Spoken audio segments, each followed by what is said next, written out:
Old Henry.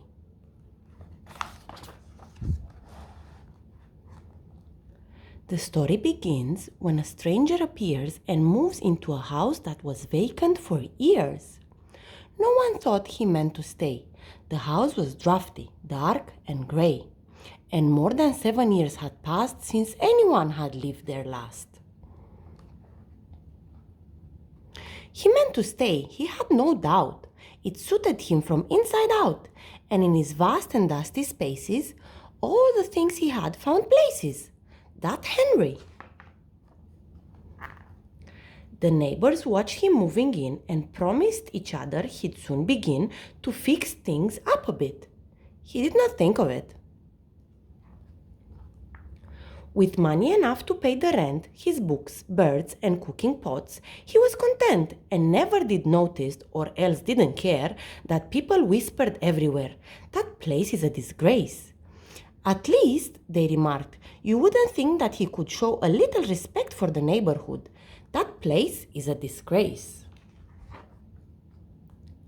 At last, they decided to form a committee and went to him saying, "We're proud of our city. If you only help out, think how good it will look." "Excuse me," he bowed and went back to his book. That Henry. Then they fined him fines. They threatened jail. They wrote him long letters and sent them by mail. Dear Henry. Still, the hollyhocks wilted, unwatered, unkept. The gatepost stayed crooked, the walls stayed unswept. And things went on as they began, and he arranged his neighbors one by one. "Can't we make him sweep his walks?" "No, there's nothing we can do." "You nasty Polly." "Shoo, Bird, shoo." So unfriendly, never talks. On a day in November, they sought the advice of the mayor, who suggested being nice. "Being nice? Please, try it twice." But when the two of the ladies baked him a pie, he said, "I'm not hungry. No, thank you. Goodbye." And when 3 of the men said they shoveled his snow, he quickly said, "No, we told you so." Now Henry too had had his fill. That night he grumbled, "I never will live like the rest of them, neat and the same. I'm sorry I came." He tapped it to the big front door. Then he packed some things in the shopping bags and tied the rest in 3 old rugs. He didn't make plans. He just left a note, a hastily written, "Gone to Dakota." And no one lived there anymore. His daylilies bloomed, his phlox grew tall. They picked his apples in the fall. They picked his apples, and now and then someone would ask, "Remember when? Remember when? Remember when?"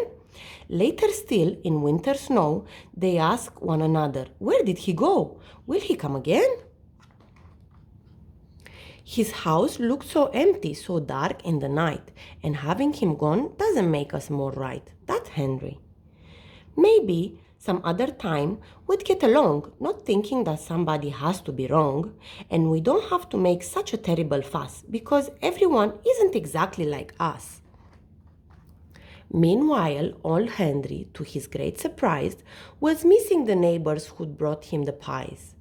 In spite of the nagging, he really did care from them and their street, so he wrote to the mayor. "Dear Mr. Mayor, I am finding it hard to be far from my house and my tree and my yard. If I mended the gate and I shoveled the snow, would they not scold my birds? Could I let my grasses grow? Please write and tell me the answer so then we can all get together. Sincerely yours, Henry."